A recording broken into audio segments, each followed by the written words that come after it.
प्यारे दोस्तों, मैं फिर से हाजिर हूँ एक नई और मोटिवेशनल कहानी के साथ। आज की कहानी एक गरीब लड़के की कहानी है जिसने जीवन में बहुत ही संघर्ष किया।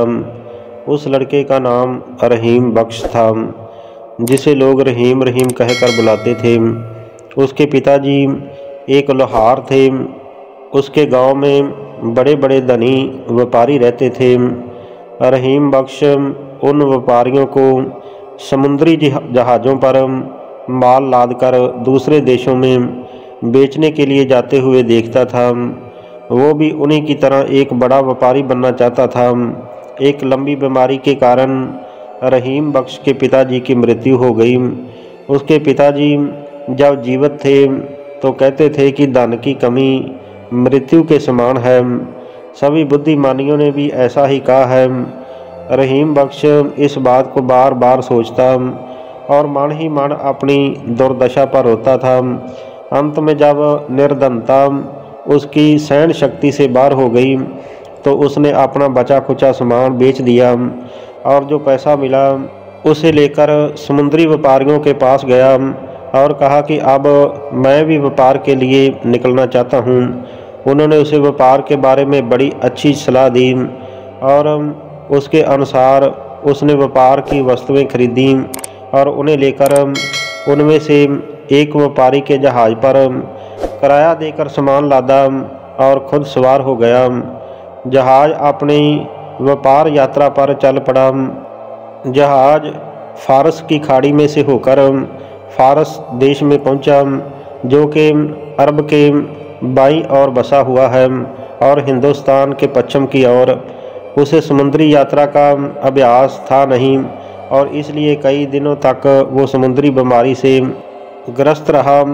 तो फिर अच्छा हो गया, रास्ते में ही कई टापू मिले जहां उन लोगों ने माल खरीदा और बेचा। एक दिन उनका जहाज़ पाल उड़ाए हुए जा रहा था तो तभी उनके सामने एक हरा भरा समुद्री द्वीप दिखाई दिया। तो कप्तान ने जहाज़ के पाल को उतरवा लिया और लंगर डाल दिए और कहा कि जिन लोगों का जी चाहता है वह इस द्वीप की सैर कराएं। रहीम बख्श और कई और अन्य व्यापारी जो कि जहाज़ पर बैठे बैठे ऊब गए थे, खाने का सामान लेकर उस द्वीप पर नाव के द्वारा चले गए। किंतु वह द्वीप उस समय हिलने लगा जब उन्होंने खाना पकाने के लिए आग जलाई। ये देखकर व्यापारी चिल्लाने लगे कि भागकर जहाज़ पर चले गए। असल में ये एक टापू नहीं था, एक बड़ी मछली की पीठ थी। तो सब लोग कूद कूद कर जहाज़ की छोटी नाव पर बैठ गए, लेकिन रहीम बख्श अकुशलता के कारण ऐसा न कर सका।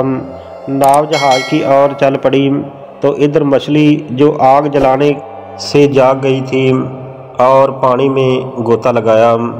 रहीम बख्श समुद्र में बहने लगा और उसके हाथ में सिर्फ एक लकड़ी थी जिसे वो जलाने के लिए लाया था और उसी के सहारे समुद्र में वो तैरने लगा कि वह जहाज़ तक पहुंच सके।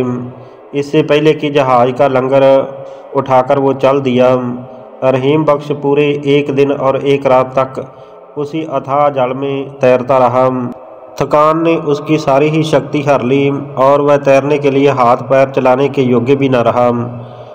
वह डूबने ही वाला था कि एक बड़ी समुद्री लहर ने उसे उछालकर किनारे की तरफ फेंक दिया। किंतु किनारा समतल नहीं था बल्कि ढलवान वाला था। वह किसी प्रकार मरता गिरता हुआ वृक्षों की जड़ों को पकड़ता हुआ ऊपर पहुंचा और मुर्दे की भांति जमीन पर गिर पड़ा। जब सूर्योदय हुआ तो उसका भूख से बुरा हाल हो गया था। उसके पैरों में चलने की शक्ति नहीं थी, इसलिए वह घुटनों के बल घसीटता हुआ चलने लगा। सौभाग्य से कुछ ही दूरी पर उसे मीठे पानी का एक झरना मिला, जिसका पानी पीकर उसमें कुछ जान आई। उसने तलाश करके कुछ मीठे फल और खाने लायक पत्तियां खा लीं और उनसे पेट भर लिया। फिर वह द्वीप में इधर उधर घूमने लगा। उसने वहाँ पर एक घोड़ी चरती हुई देखी तो बहुत सुंदर थी, किंतु पास जाकर देखा कि वो एक खूंटे से बंधी हुई थी। फिर पृथ्वी के नीचे में से उसे कुछ मनुष्यों के बोलने की आवाज़ आई और कुछ देर में एक आदमी ज़मीन से निकलकर रहीम बख्श के पास आकर पूछने लगा कि तुम कौन हो, यहाँ क्या करने आए हो। तो उसने उसे अपना सारा हाल बताया। तो वह उसे पकड़कर तय खाने में ले गया। वहाँ कई मनुष्य और भी बैठे थे। उन्होंने उसे खाने के लिए दिया। रहीम बख्श उनसे पूछने लगा कि तुम लोग इस निर्जन द्वीप में तय खाने में बैठे क्या कर रहे हो।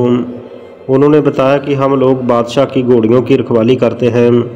इस द्वीप के स्वामी बादशाह वर्ष भर में एक बार यहाँ अपनी अच्छी अच्छी घोड़ियाँ भेजते हैं ताकि उन्हें दरियाई घोड़ों से गबन कराया जा सके। इस तरह से जो बशेरे पैदा होते हैं वह राजघराने के लोगों की सवारी के काम आते हैं। हम घोड़ियों को यहाँ बांध देते हैं और छुपकर बैठ जाते हैं। दरियाई घोड़े की ये आदत होती है कि वह क्रिया के बाद घोड़ी को मार डालता है।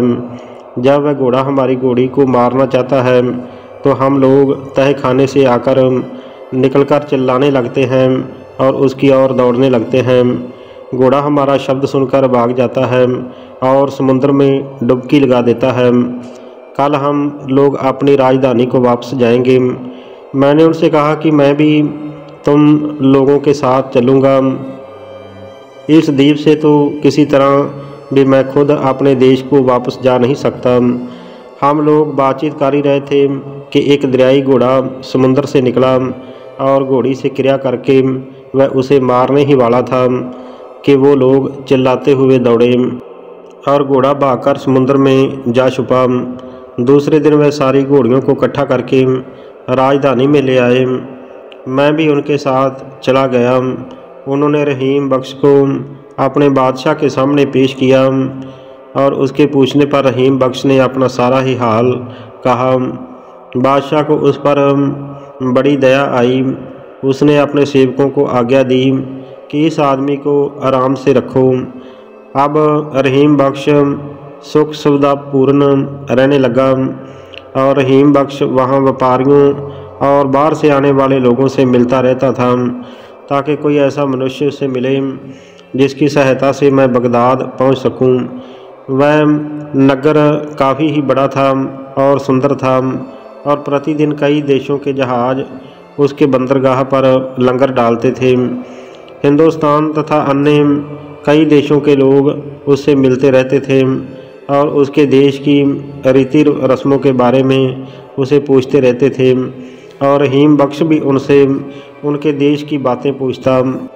एक दिन रहीम बख्श उस नगर के बंदरगाह पर खड़ा हुआ था तो वहाँ एक जहाज़ ने लंगर डाला और उसमें कई व्यापारी वस्तुओं की गठरियाँ लेकर उतरे और गठरियाँ जहाज़ के ऊपरी तख्ते पर जमा थीं और तट से साफ दिखाई दे रही थीं।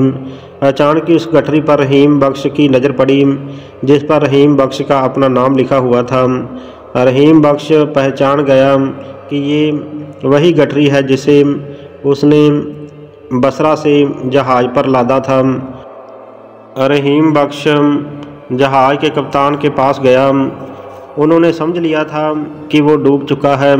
वैसे भी इतने दिनों की मुसीबतों और चिंता के कारण उसकी सूरत बदल गई थी, इसलिए वह रहीम बख्श को पहचान न सका। उसने उससे पूछा कि ये लावारिस सी लगने वाली गठरी कैसी है।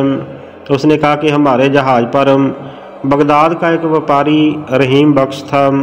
हम एक रोज़ समुद्र के बीच में से एक छोटा सा टापू दिखाई दिया और कुछ व्यापारी उस पर उतर गए। वास्तव में वह एक टापू नहीं था बल्कि एक बहुत बड़ी मछली की पीठ थी जो कि सागर तल पर आकर सो गई थी।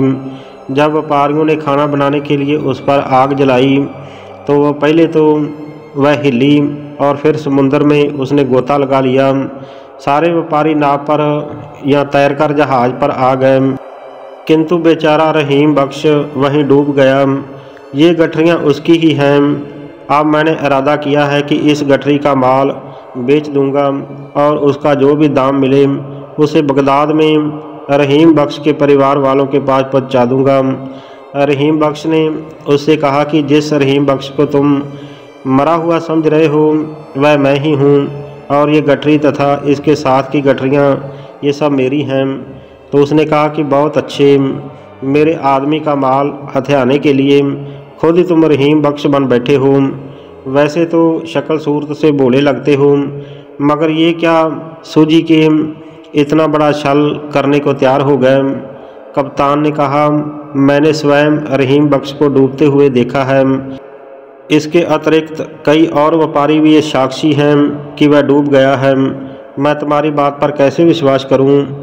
रहीम बख्श ने कहा कि भाई कोई सोच समझ कर बात करो, तुमने मेरा हाल तो सुना ही नहीं और मुझे झूठा बना दिया। उसने कहा कि अच्छा बताओ फिर अपना हाल। उसने सारा हाल बताया कि किस प्रकार लकड़ी के सहारे तैरता रहा और 24 घंटे समुद्र में तैरने के बाद निर्जन द्वीप में पहुंच गया। जिस तरह से बगदाद के साइसों ने मुझे वहां से जाकर बादशाह के सामने पेश किया। कप्तान को पहले तो उसकी कहानी पर कोई विश्वास न हुआ, फिर उसने जरा ध्यानपूर्वक रहीम बख्श को देखा और अन्य व्यापारियों को भी दिखाया। सभी ने कुछ देर में उसे पहचान लिया और कहा कि वास्तव में यही रहीम बख्श है। सब लोग रहीम बख्श को नया जीवन पाने पर बधाई और भगवान को धन्यवाद देने लगे। कप्तान ने रहीम बख्श को गले से लगाकर कहा कि ईश्वर की बड़ी दया है कि तुम बच गए। अब तुम अपना माल संभालो और इसे जिस प्रकार चाहो बेचो। रहीम बख्श ने कप्तान की ईमानदारी की बड़ी प्रशंसा की। कहा कि मेरे माल में से थोड़ा सा तुम भी ले लो, किंतु उसने कुछ भी नहीं लिया, सारा माल रहीम बख्श को ही दे दिया। रहीम बख्श ने अपने सामान में से कुछ सुंदर और बहुमूल्य वस्तुएं बादशाह को भेंट की। तो उसने पूछा कि तुझे ये मूल्यवान वस्तुएं कहाँ से मिली? तो रहीम बख्श ने बादशाह को पूरा हाल सुनाया। वह ये सब सुनकर बहुत ही खुश हुआ और उसने रहीम बख्श की भेंट स्वीकार कर ली और उसके बदले में उनसे कहीं अधिक मूल्यवान वस्तुएं रहीम बख्श को दे दी। रहीम बख्श बादशाह से विदा लेकर फिर जहाज़ पर आया और अपना माल बेचकर उस देश की पैदावार यथा चंदन, आबनूस, कपूर, जायफल, लौंग, काली मिर्च आदि ले ली और फिर जहाज़ पर सवार हो गया। कई देशों और टापुओं से होता हुआ उसका जहाज़ बसरा के बंदरगाह पर पहुंचा। वहां से बगदाद आया। तो इस व्यापार में रहीम बख्श को 1 लाख दिनार का लाभ हुआ। वह अपने परिवार वालों और बंधुओं से मिलकर बड़ा ही प्रसन्न हुआ। उसने एक विशाल भवन बनवाया और कई दास और दासियां रख लीं और आनंद से जीवन व्यतीत करने लगा। कुछ ही दिनों में वह अपनी यात्रा के सभी कष्टों को भूल गया। आज की ये कहानी यहीं पर समाप्त होती है और इस कहानी से हमें सीख मिलती है कि किस तरह उस रहीम बख्श ने अपनी हिम्मत और दलेरी से अपनी किस्मत को पलट दिया और गरीबी के जीवन को समाप्त करके एक खुशियों से भरा हुआ जीवन जीने लगा। ये कहानी हमें सिखाती है कि अगर इंसान अपनी हिम्मत और धैर्य से काम लेता है तो उसकी तकदीर बदल जाती है, उसके जीवन में सभी कष्टों का समाधान हो सकता है। तो प्यारे दोस्तों, ये थी आज की मोटिवेशनल कहानी। अगर पसंद आई हो तो कृपया मेरे चैनल को सब्सक्राइब ज़रूर कर देना। हमेशा अच्छा सोचो, अच्छा करो और खुश रहो। वंदे मातरम। जय भारत। धन्यवाद।